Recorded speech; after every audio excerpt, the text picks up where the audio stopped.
Добро вечер, Македонија! Деновиве на социјалните мрежи напишав: сите знаат дека во Македонија владее диктатура. Сите, освен македонците. Тие секогаш последни дознаваат.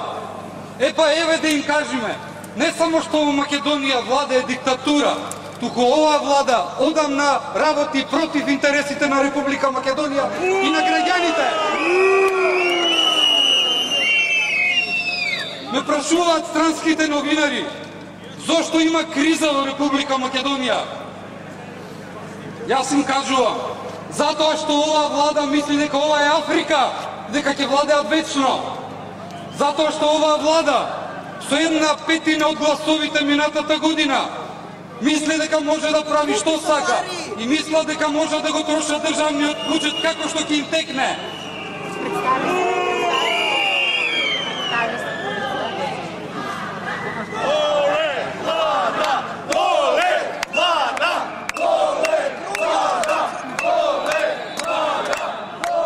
Што им е потребно на граѓаните на Република Македонија денес? Она што не им го дава Никола Груевски: повеќе демократија, подобар животен стандард, повеќе дебата, повеќе слобода. Никола Груевски дава само казни и закани.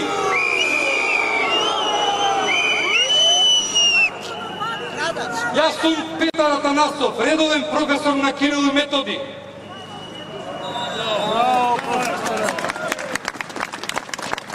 Се изнаслуша вести колку милиони дала владата на Никола Груевски во образованието.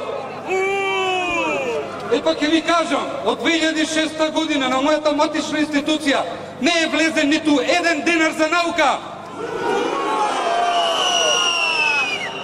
Потрошија фрлија 67 милиони евра за компјутер за секое дете. Ниеден од тие компјутери денес не работи. Ги укинаа сите помоши за магистрантите и докторантите. Промашија и потрошија пари за многу проекти во образованието. Ете тоа работи Министерството за образование.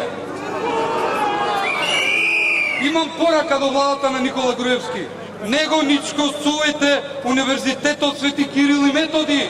Тој е идентитетот на оваа држава.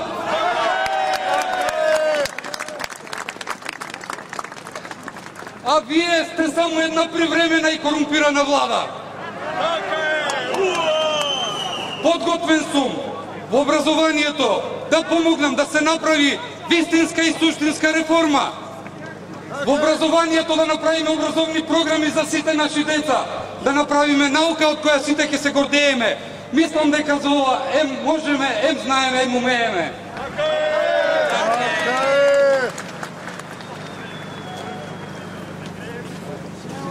Во овој момент владата на Никола Груевски нема никаков легитимитет да влече големи политички потези.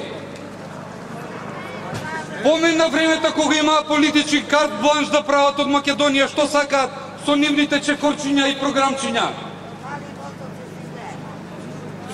Од Македонија направија вилает. Пусто турско. Ама најтешко е кога те тепаат твоите. Кога ги тепаа новинарите на еден, мнозинството ќутеше. Кога ги уценуваат државните службеници да гласаат за нив, и они ќутеа. Кога ги казнуваа и забрануваа малите фирми, собствениците на фирмите заќутеа. Кога плаќаа рекет богаташите, и тие ќутеа. Кога ги изфрлаат нашите избрани пратеници од парламентот, повторно молчат. Доста беше.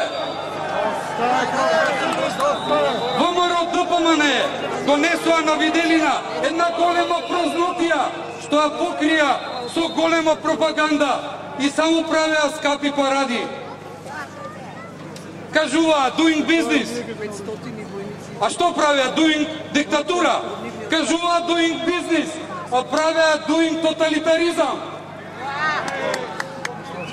Веќе се проречија интелектуалците што со години не убедуваа. Ете тоа се конзервативните вредности на десницата.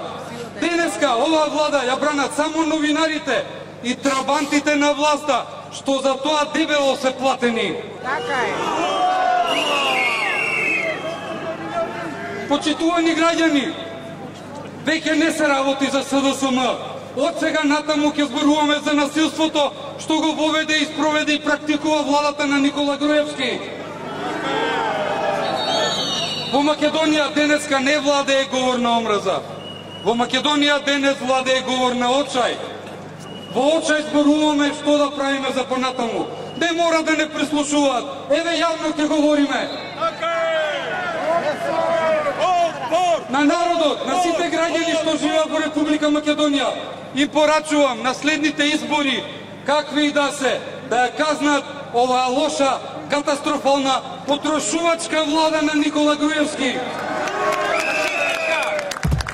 Да им даде подршка на здружената опозиција да направат подобра и подемократска Македонија. Зашто? Македонија или ќе биде демократска, или нема да ја има. И да не се лажеме, во овој момент друга опција не постои. Да живее демократска Македонија и за многу години.